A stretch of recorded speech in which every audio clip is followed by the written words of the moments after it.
বাবা তুমি কেমন আছো ছোট্ট মাটির ঘরে, তোমার কথা হৃদয় মাঝে পড়ছে বারে বারে।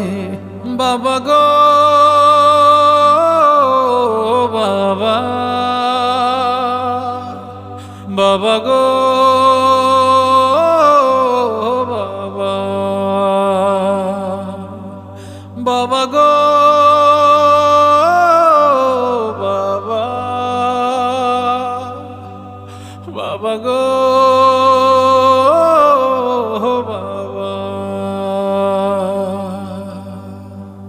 কত আদর কত স্নেহ তোমার কাছে পেলাম, সব কিছু হারিয়ে আজকে নিঃস্ব হয়ে গেলাম।